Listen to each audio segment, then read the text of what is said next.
Welcome to the Purrely guy. Here's the Purrely guy, and today there's a new video that I want to make, in which we're gonna talk about a bit of some techs and some engines that you can mix the Purrely deck with.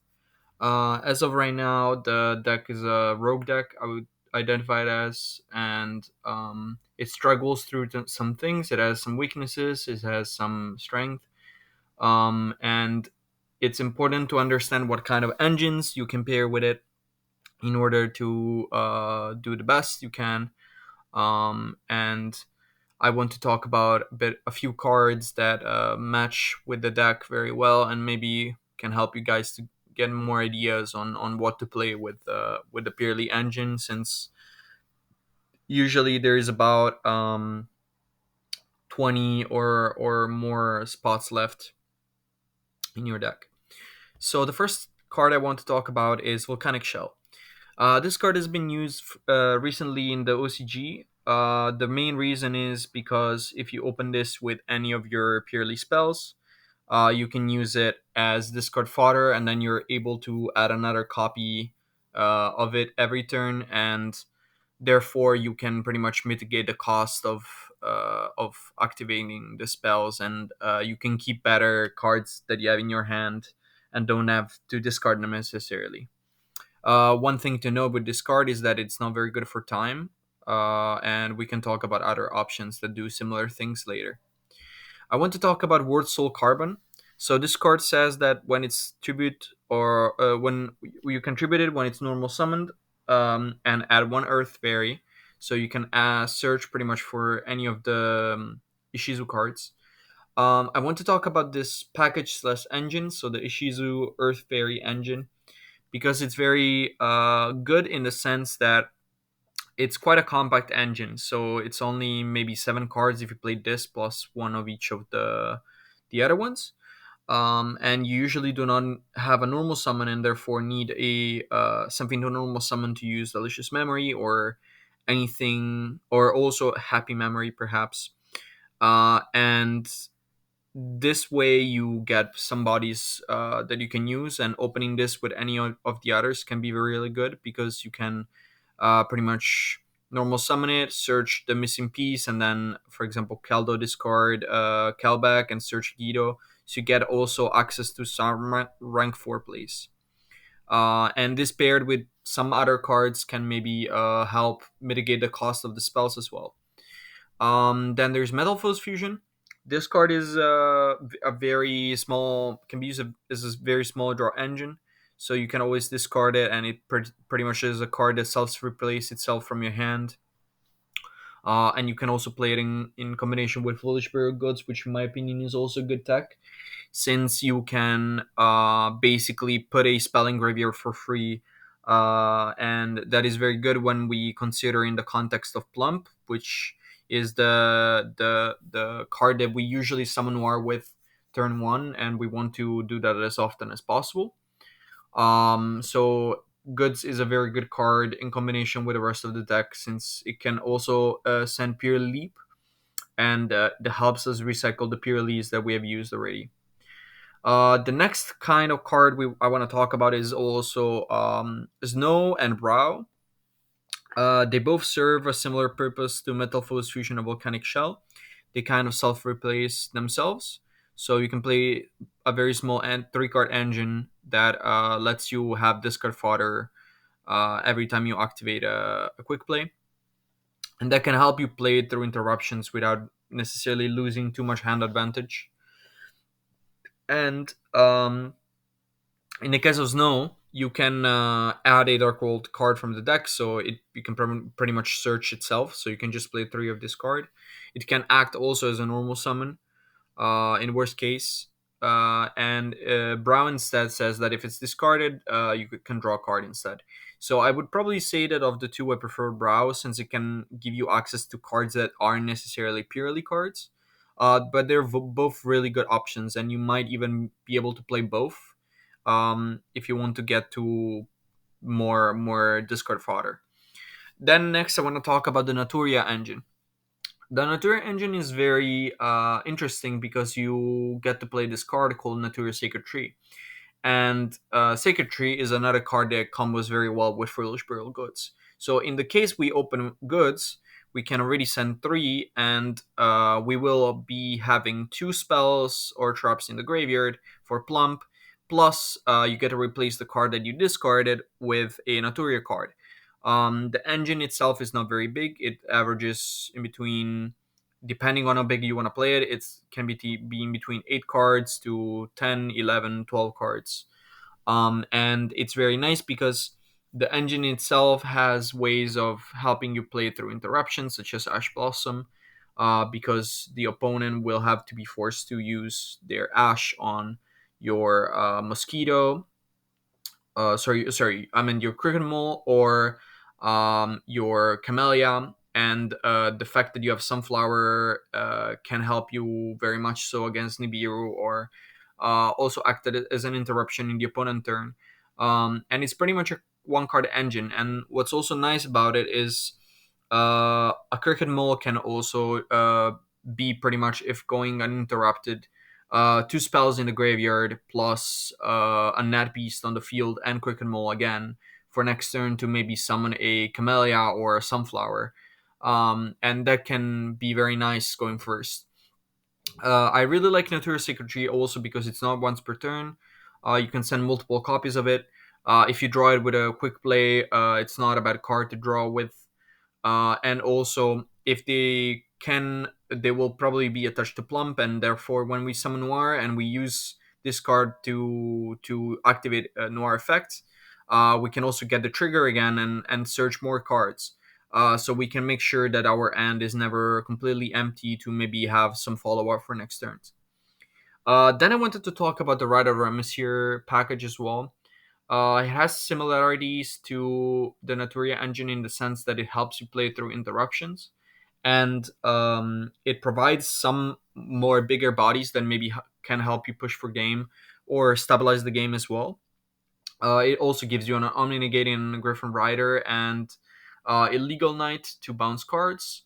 And overall, it's also a good engine because it puts spells in the graveyard as well, while also giving you some advantage. The only thing I don't really like about this engine is that if you open Purrely in your hand, then you cannot really use its effects if you use right. So sometimes it can be anti-synergic. But apart from that, it's a very nice engine to use. In my opinion, it's a bit too big and it doesn't do enough on its own to justify the 10 slots that it occupies. But it's open for discussion, of course. I'm not everything I say is right, or I can predict if anything is good, but from the initial testing that I have done with it, I didn't really like it. I prefer the Naturia engine over it. Then we can talk about Sprite. So Sprite is a very particular engine to play with this deck. The reason why I'm saying this, it's because sometimes it's very good with the purely cards, especially if you can get to any of the rank 2 XYZs, so either Plump, Beauty, or Happiness. But the main issue with Sprite is that if you play both engine, so Purely and Sprite together, you might also need to play the Nimble package, and the deck has some issues with how many going second cards you can play in the deck and how many flex spots you have, since vast amount, so 32 to 34 cards in your deck are occupied by engine. And sometimes you can brick, or you might open more than one normal summon, and then you have to decide whether you want to go for the Sprite engine or the the Purely engine. The cool thing about it is that it gives you access to Ibli, so you can establish a pretty strong lock, and thanks to the Purely quick plays, you can make it so the opponent cannot really out their own Ibli, and therefore they are under the lock, and you can make sure that they are not able to play next turn. Although the lock is susceptible to hand traps such as Imperm or Ash or Veiler on Gigantic, so it might not always be possible to end on it. But overall, it's very nice. It gives you access to more resources, and if you are able to get into it, you might be able to end on some more interruptions, such as Sprint Bounce or Masquerena. as well as Mannequin Cat for follow up, and other things that are usual to the Sprite engine. One more package I wanted to talk about is the Diviner of Herald package. If you find yourself needing more ways into Purrely, this is one of the engines you can play, since Diviner can send Trias, and Trias can basically tribute Diviner, and Diviner would be able to summon Purrely with its second effect, since Purrely is a 2 or lower fairy monster. So it's more ways into getting into Purrely, and this can also make you give access to some link to plays. So it's a package to consider. I haven't really tested it much, but it's something that I was looking into it, especially maybe in combination with the Ishizu card, since this card can also get access to those, and maybe can get you access to some level 10 synchro plays and other things. The next package I want to talk about is the Fenrir package. So Fenrir by itself can represent a very good card in this deck, since it is an interruption by itself. It can help you push, as well as providing you a monster in field without you having to normal summon. And the good thing about it is that it self replaces its end in hand. So if you play it and then search another copy, then you have a free discard with already an interruption on field. Um, this card is very good, as you guys know, and it's definitely a very good inclusion if you're looking to build a list where most of the cards are purely, and you need a side engine that isn't very big, that can support it and support it very well. The second thing I wanted to talk about is the Kashtira engine itself, because the deck doesn't really have um, issues with the restrictions that Kashtira Theosis or Rice Art put to you. So the deck can actually be mixed with Kashtira, and maybe playing a small Kashtira engine could help you both by breaking board going second, or by establishing a stronger board, since you would be able to pretty much do a Kashtira combo or bait interruptions. And this can be very helpful, considering that our cards by themselves can push, but uh, not very well through an established board. And by baiting some of those interruptions with the Castillo cards, maybe it's easier for us to get into our XYZ plays. The next package I want to talk about is Angler. Like some other cards in this list, Angler triggers when it's entered the graveyard by hand or by deck. So this in combination with a purely quick plays is very good, since you can basically have a lot of more plays, since this discarding a quickly discarding Angler can give us Purely and a chain block Purely plus two beavers, which can either go into a normal rank 2, or this package could be combined with Sprite, of course, to make us be able to summon a gigantic Sprite on the fourth summon. And we don't really mind the rank 2 lock, since as soon as we have a purely on field, we would only be going into any of the rank 2s, specifically the Beauty, which is the better one in the Sprite version, I would say. So this card can both be paired with Sprite, but I would also consider the package in pure, since it's only 6 cards and can help with ending or more interruptions, or just having more options on what you can do. And it also doesn't put too many normal summons in your deck. The next card I want to talk about that is a nice deck is XYZ Import. Now this card is a bit strange at times, especially when you don't already have a XYZ established.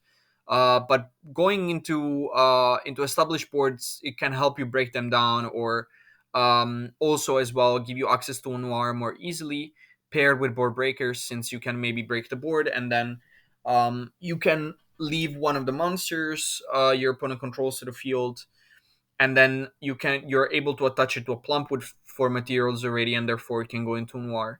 It's a quick play, so it can also be used as an interruption when you go first, because you can just set it and use it on a opponent monster. So I would definitely tell you to guys try out this tech if you're needing more cards to play into it.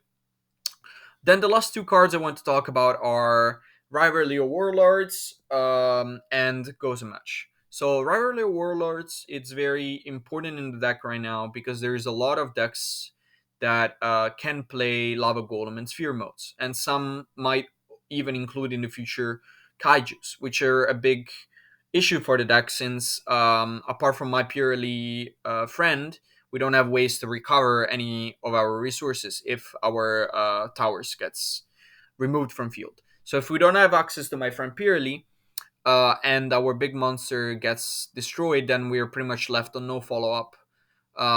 If we have invested all of our resources to summon war, which is something that usually happens because we need a good amount of cards both to summon purely and to get into more quick plays, and it's very important that our boss monster doesn't leave the field. Rivalry is also good against some matchups such as Branded. It can also be good against other matchups. It can definitely be annoying into Kashtira sometimes, because they kind of rely on their extra deck as well, so they can only go into Psychics. So if they're not able to remove Rivalry, then that means that they cannot access Zeus or a Rizord, and while also protecting your cards. This card was obviously better in the previous meta because the Elements was the best deck, but I would definitely not sleep on it since it offers great protection. And maybe it can even be used going second if you're able to break a board, and sometimes due to variance we're not able to get into XYZs, and we need to pretty much get to ways of stopping the opponent from playing, so that next turn we can try and play again. When it comes to Gozen match, it's a bit worse compared to Rivalry since our deck plays different attributes in the extra deck. But usually, if we have a Noir, if a Noir established, we're already in a winning position. And Gozen match is the, I would say, the better Flygate against Kashtira, and so it can offer some great defensive tools to the deck. One thing to keep in mind is even if they are noir and we're able to get into happiness, we can always go from happiness into Zeus or to experiently happiness. Because of those three light monsters and the ability to go into Zeus, it doesn't really matter if we're locked into lights, unless the only quick plays left are the ones to summon these two monsters. And for today's videos, that's all, guys. Have a great week, and hope to see you on the next one. I will be working on some deck profiles and some more content, such as replays. So maybe I can show some combos with some of those decks, and make sure to include in the comments or comment whatever kind of video you would like to see, so I can have a better idea on what to make in the future. And I hope you guys like the video, and I gave you a good insight on what my reasoning are when deck building and when trying to find text to play with a deck. And have a good one.